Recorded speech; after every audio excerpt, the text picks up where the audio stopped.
Well, good evening, pro wrestling fans from around the world of all shapes and sizes. Welcome to another Pro Wrestling Talk video brought to you by Blitzball Champ Gaming here on the U to the Tube. Pardon me, I am your host, Blitzball Champ Jason Ingram. So first off, well, kind of break down what this video will be. Two things. First off, I'm going to give my review of the SEAdLINNG 2023 final match show. SEAdLINNG's final show of the year 2023. Gonna review that.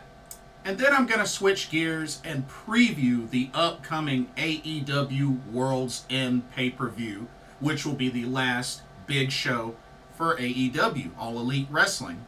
So, quite a bit to talk about in this video.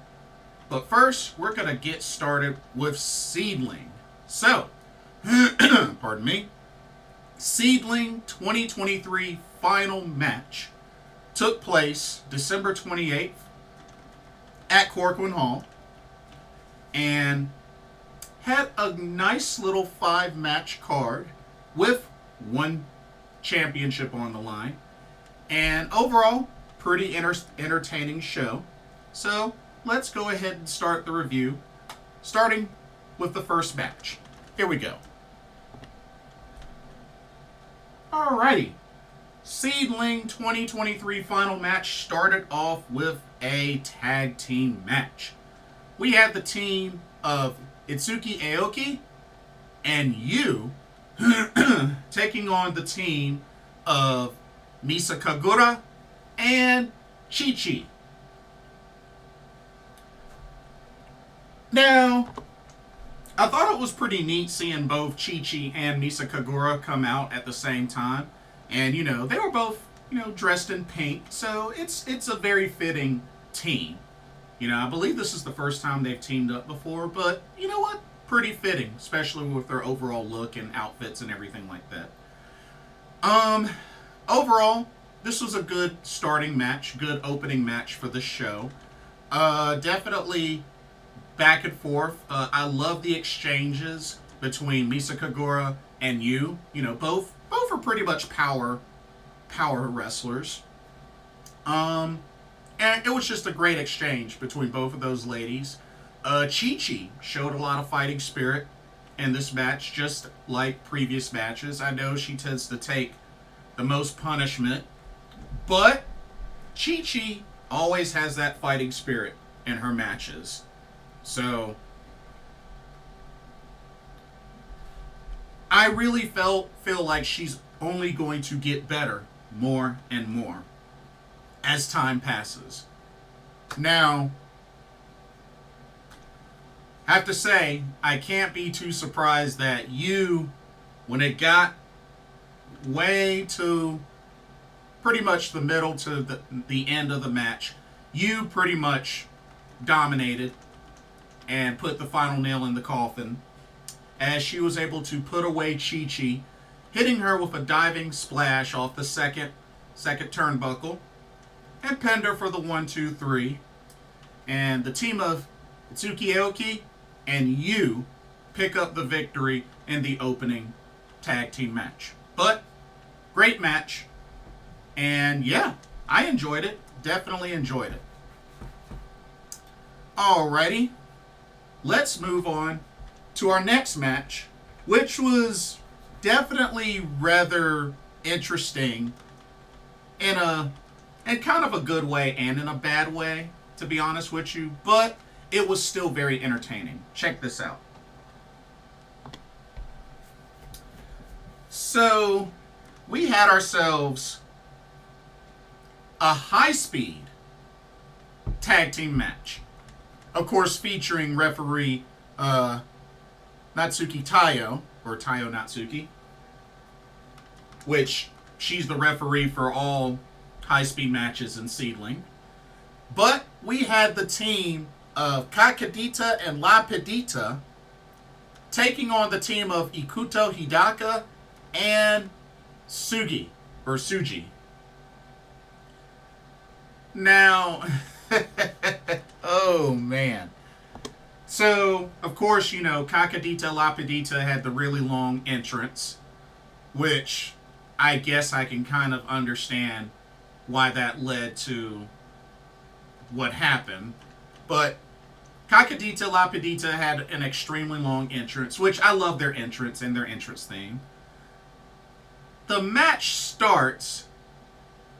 Sugi and Ikuto Hidaka pretty much get the upper hand just like that, and Ikuto rolls up Kakadita with a small package and pins her 1, 2, 3. Like, I don't even think the match lasted 15 seconds. Yeah, that's how quick it was. It was like maybe in under 15 or under 20 seconds. But, bam, just like that. And then afterwards, Kakadita got on the mic and made a proposal, pretty much a run back. Only this time, they swapped team members. So we ended up having... this was weird. So we ended up having a rematch, but they swapped teammates. So we ended up having Ikuto Hidaka teaming up with Kakadita to take on SUGI and Lapidita. So yeah. Now, of course, this time the match was longer. This was more of a legit match. And, you know, it was still a lot of fun. Although I really would have liked to see them run this match back with the same teams. You know what I mean? But they changed it up. They had, Kakadita had Ikuto put his mask back on, which he only wore for the entrance. But, yeah. But, the second match around, this was more of a legit match. You know, they actually wrestled. It was back and forth. Had quite some exchanges between Kakadita and Lapidita. But this was good. And of course, Taiyo Natsuki got involved in the match as well, running the ropes. So, which is expected. It's expected whenever you have her as the referee. But it ended up being very entertaining. But surprisingly, Kakadita ended up pinning Lapidita with an Oklahoma roll for the 1, 2, 3. And yeah, she pinned her tag team partner. So Kakadita and Ikuto Hidaka end up winning the match, the second match. But yeah. So quite an interesting turn of events there. But I mean, it was nice that they ran it back. I just would have wished they would have ran it back just with the same teams instead of swapping partners. But it is what it is. I still really like the team of Lapidita and Kakadita. So hopefully they'll continue to flourish as a tag team. And who knows, maybe someday they'll win the Beyond the Sea Tag Team Championships. They fought for that title, for those titles once before against the Twinberries, but wasn't able to get the victory. So, hey, hopefully they'll get another shot maybe in 2024. I'm down. I'm totally down. All right, let's keep it going. It gets weirder and weirder. But here's the next match. So this time we had a trios match. So we had the one and only trios match of this show. Team number one, we had the team of Nagisa Nozaki, Mima Shimoda, and VENY taking on the trio of Makoto, Sumire Natsu, and Maya Yukihi. Now,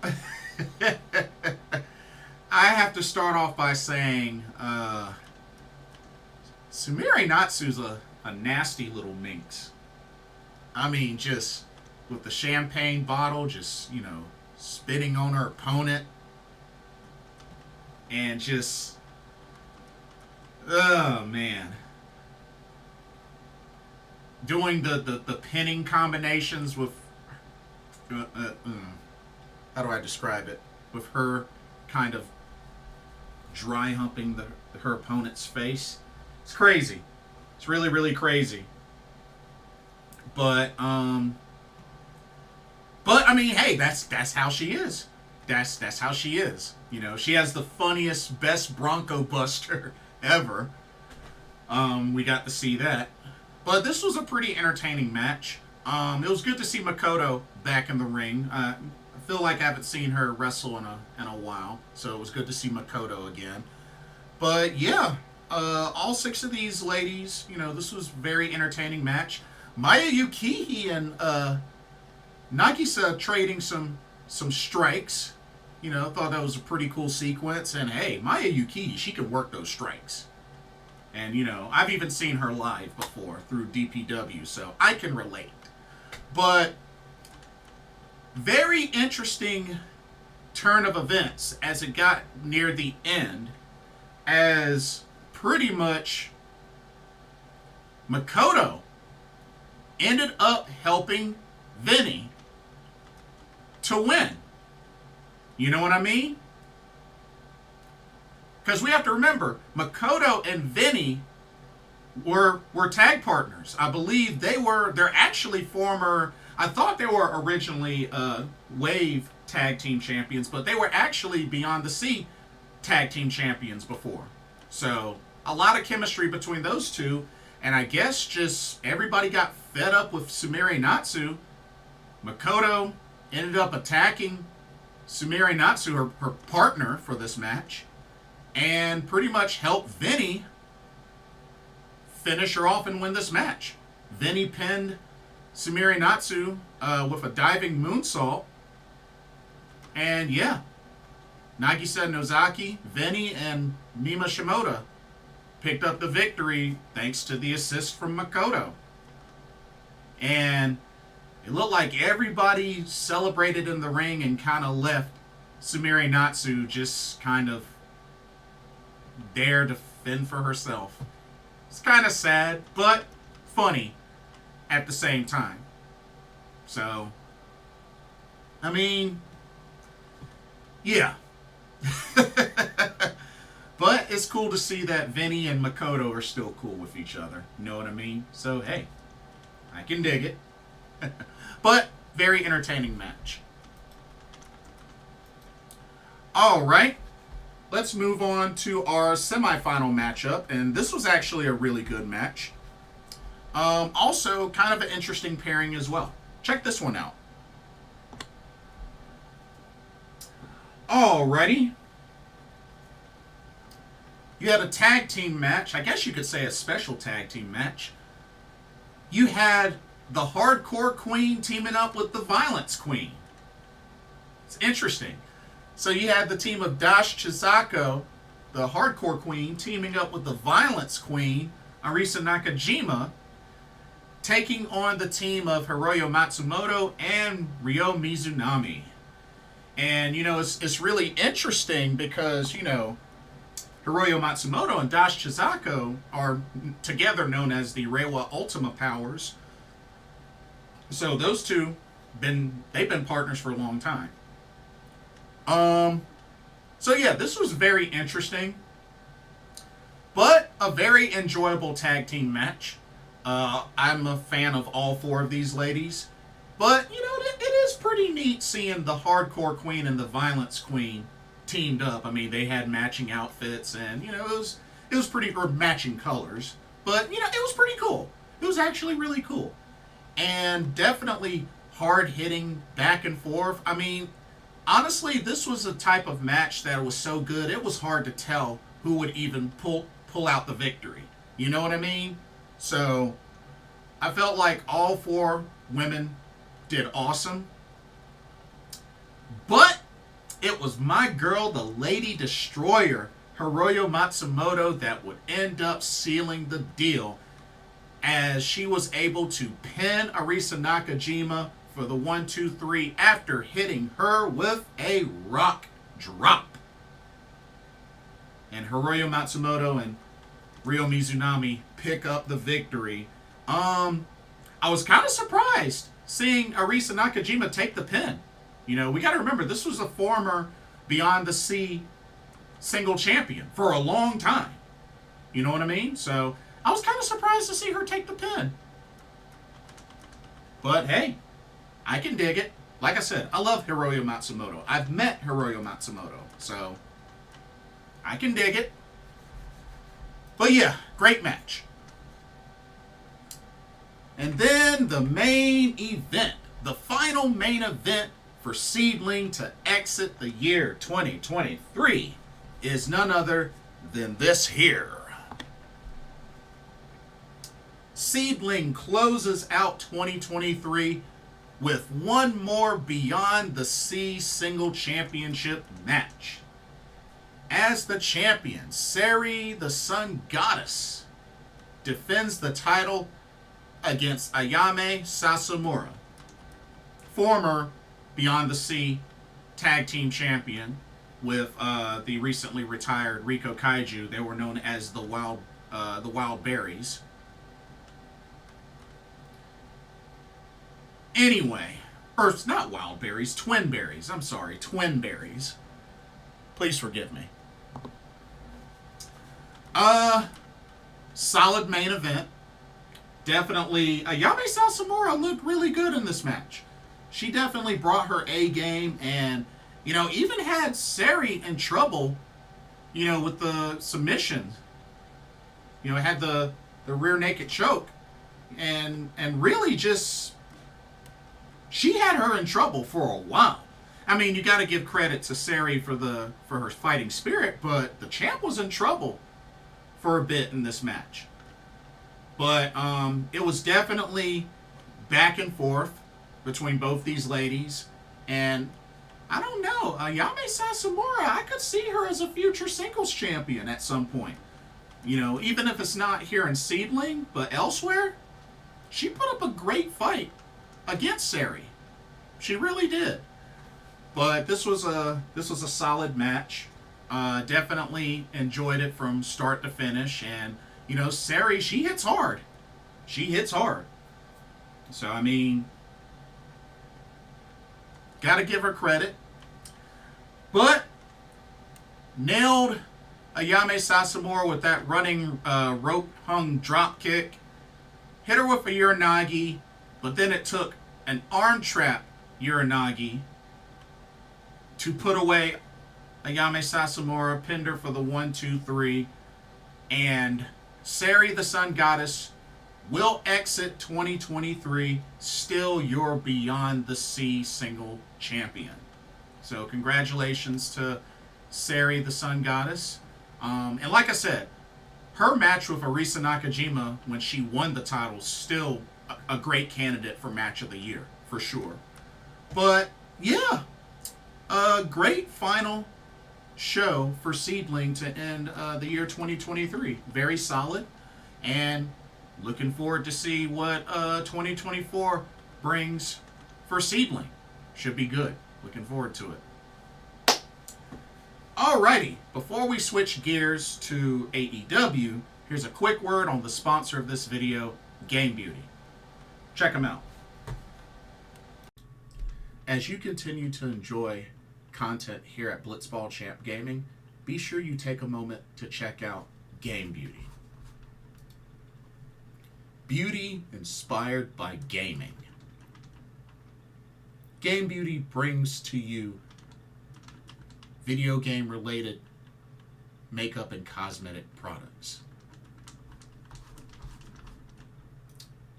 You have products such as eyeshadow palettes, elemental pearl highlighters, eyeshadow brushes, liquid eyeliner pens by Akideris, and even non-makeup products like graphic tees. They even have special collaboration makeup kits, such as this Persona 5 Heatwave Brush Single, Metaverse Bundle, and even a Phantom Thieves limited edition makeup collection.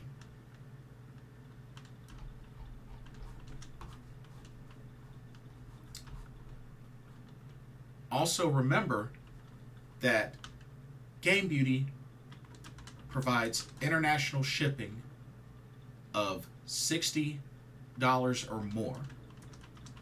And if you use the promo code BlitzballChamp, all in caps, you can get 10% off of your order. So be sure to use that to your advantage.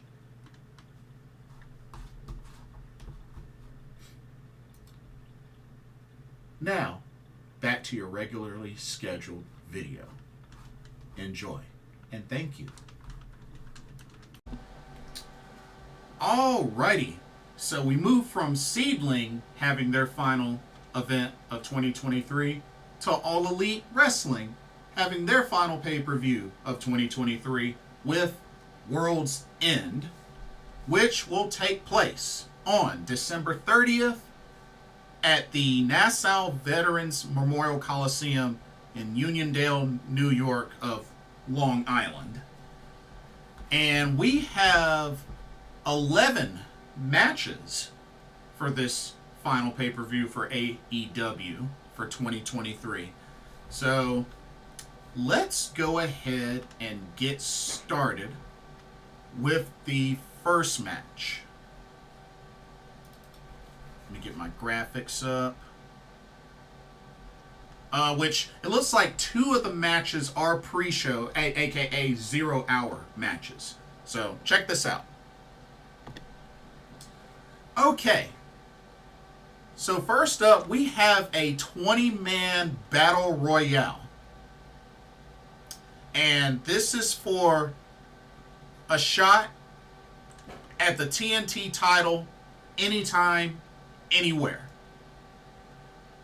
So, they haven't announced who all the 20 men will be, but hey, at least we know what the ultimate prize is. They get a title shot for the TNT Championship anytime, anywhere. So, it'll be interesting to see what happens. Right now, Christian Cage is the TNT champion. So, we'll see what happens. And don't forget, he also has a match with Adam Copeland as well. So, that's something to keep in mind. So, we'll see what happens. But I am curious to see who all will be in this 20-man Battle Royal. Should be entertaining, though. Alrighty.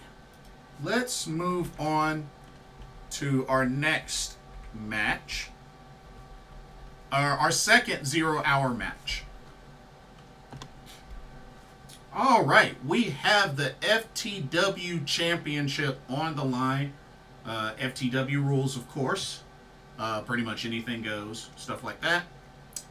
The champion, Hook, will defend against the current ROH Pure Champion, Wheeler Yuta. So, Wheeler Yuta has an opportunity to leave World's End a double champion. This rivalry has definitely been brewing for a little bit. But I'm going to say that Hook ends up retaining the title because I really don't want to see Wheeler Yuta as a double champion. And don't get me wrong, I love Wheeler Yuta. I've met Wheeler Yuta. But I just, y'all know how I feel about double champions. And just, I think they need to keep the title on Hook for now. I mean, they can continue this rivalry, but I think they should keep the title on Hook. So I am picking Hook to retain the FTW Championship. Okay. Let me see what's next. I'm gonna just go in random order, I guess, because I'm not quite sure who is technically gonna be the main event, but we shall see. Alright, you know what? let's start with this one. Let's start with this match. Okay, we got Andrade El Idolo versus Miro.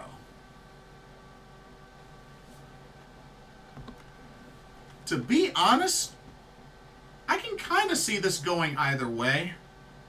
And it's funny, too, because, you know, CJ Perry, Miro's wife, has been, you know, the manager for Andrade. And also speedy recovery for CJ Perry. She recently had surgery to remove supposedly a life-threatening infection in her finger.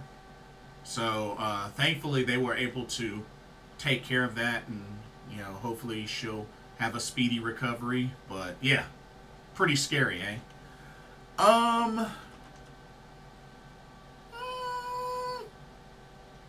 To be honest, this could go either way. This could really go either way. What the heck? I'm gonna pick Miro to win, but you know, I like both these guys. I'm okay with either. I've met Andrade. Andrade's really cool. So, I'm gonna say Miro picks up the victory, but I won't be mad if Andrade wins. I like them both. I like them both. Alright, next match.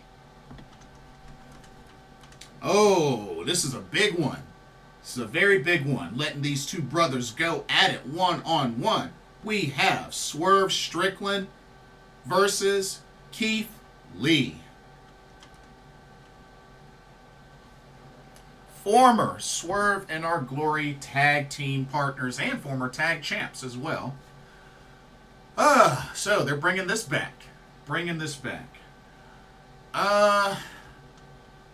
To be honest, though, I like both of these guys. I've met both of these guys. I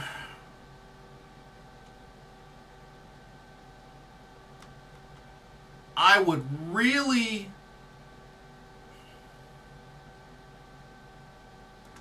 To be honest, being that Swerve is not in the finals for the Continental Classic, I could see Swerve picking up the victory over Keith Lee in this match.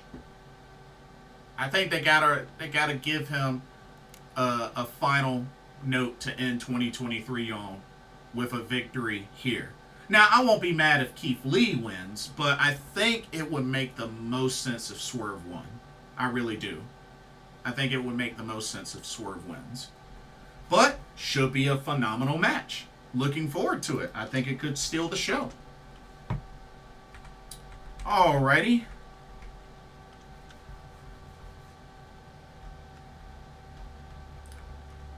Let's go for our next match. Alrighty. We got ourselves an 8-man tag team match. So we have the team of Chris Jericho, a returning Sammy Guevara, Sting, and Darby Allin. And they will square off against Absolute Ricky Starks and Big Bill. Of course, they're the current AEW World Tag Team Champions. Powerhouse Hobbs. And the current ROH World Television Champion, Kyle Fletcher. Now, Chris Jericho and Sammy Guevara are cool again, which, once again, congratulations to Sammy and Ty Mello. You know, they just gave birth to their newborn baby.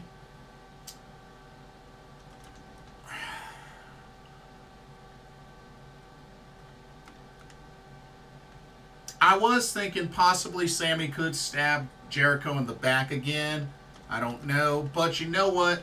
I think they got to keep the streak going for Sting, at least up until Revolution. So I'm going to say Jericho, Guevara, Sting, and Darby pick up the victory in this match. I think they got to keep Sting's streak going at least until Revolution. And then maybe Revolution is where Sting finally loses, retires and all that. So I'm going to say Jericho, Guevara, Darby, and Sting pick up the victory. Alrighty.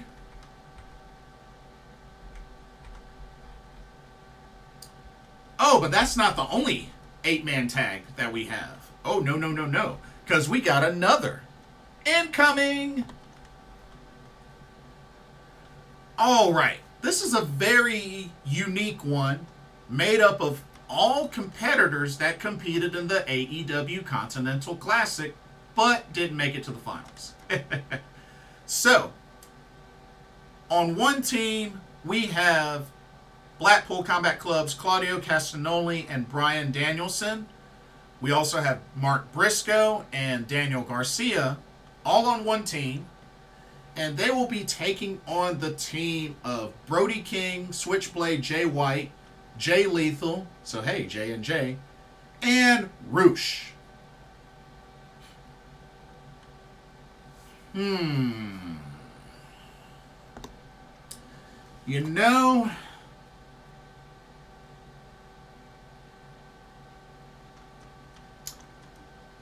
Part of me could see either team winning, but you know something?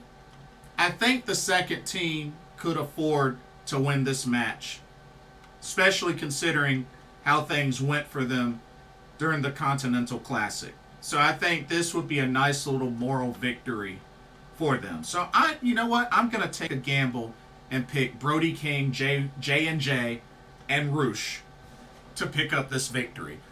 They might be the underdog. They might be the underdog, but I think being that they got more competitors on their team that didn't finish too well, in the Continental Classic, I'm picking them to win. So we'll see, but should be a great match.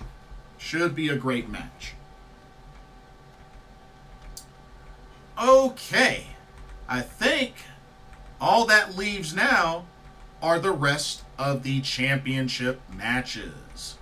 So let's go ahead and take a look at these. Let's start with the TNT Championship, shall we? Okay, we have ourselves a no disqualification TNT Championship match. The champion, Christian Cage, defends against Adam Copeland. Now, to be honest with you, being that this is a no disqualification match, I give it in favor of Christian Cage, because I believe he's going to cheat and there's going to be interference on his behalf, whether it's Luchasaurus, whether it's Nick Wayne or whatnot. And yes, I know that's not Luchasaurus's current name. He changed it to some dumb name. I don't even freaking remember it. But I think it was Killswitch, actually. Which, oh my god, it's such a stupid name.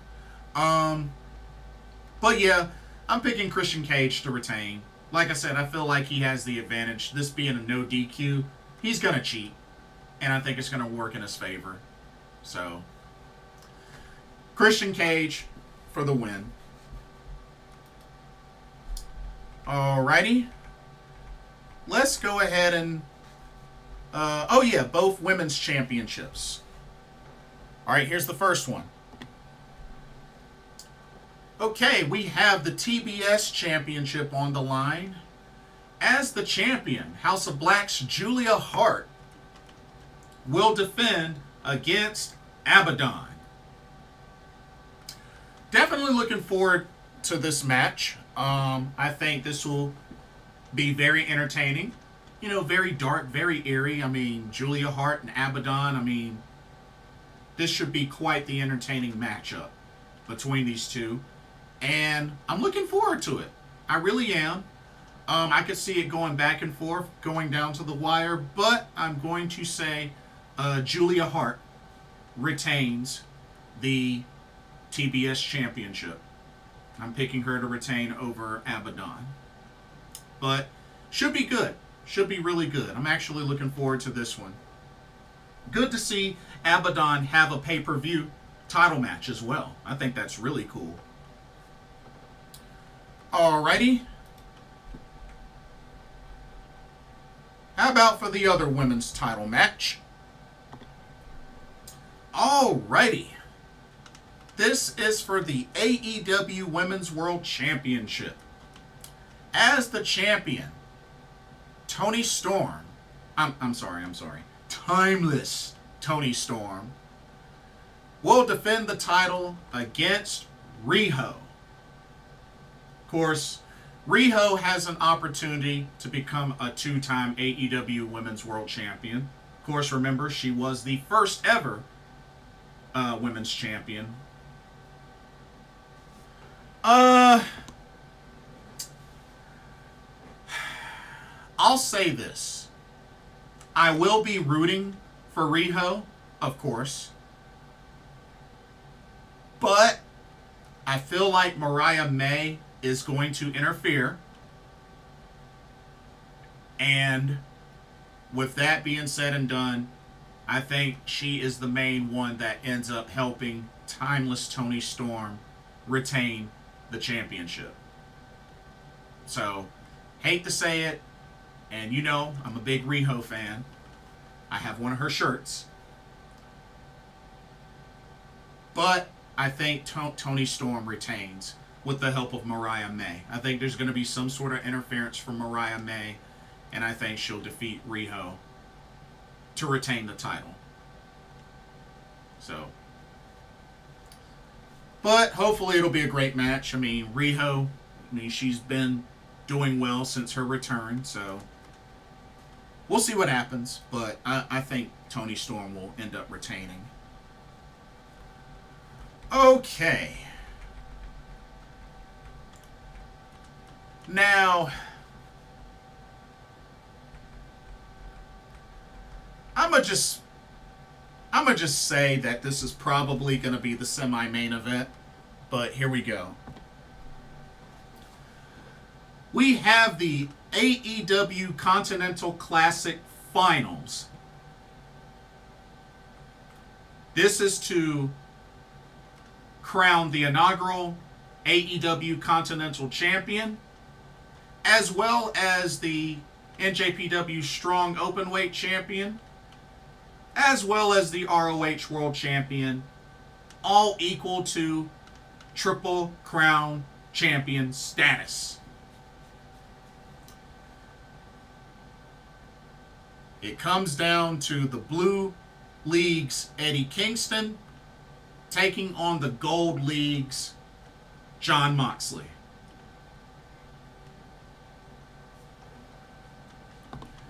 And to be honest with you, I really, really, really hope that Eddie Kingston wins. I'm just, like I said, I'm just sick and tired of Jon Moxley always being in the title picture.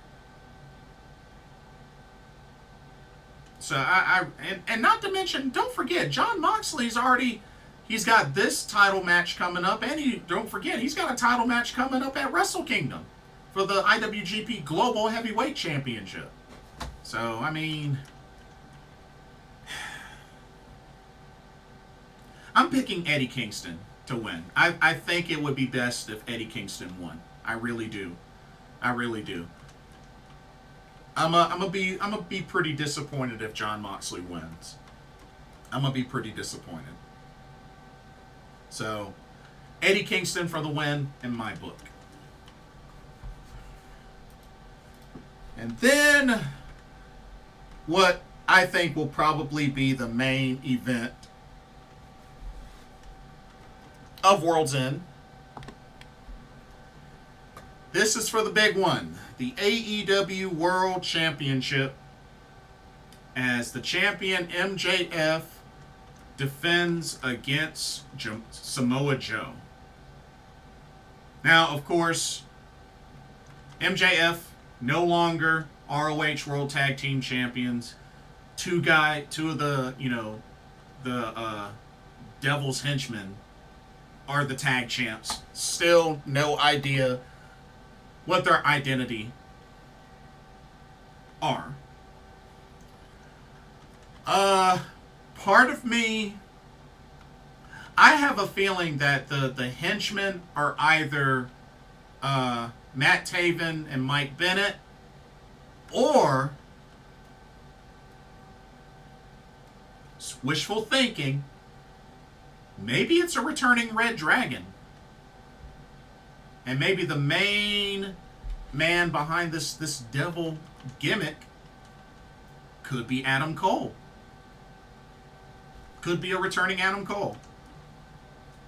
That's what I'm leaning towards. That's really what I'm leaning towards. But does MJF retain?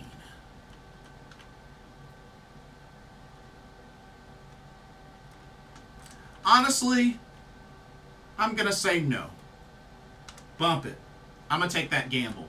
Samoa Joe becomes new AEW World Champion. I'm going to take that gamble.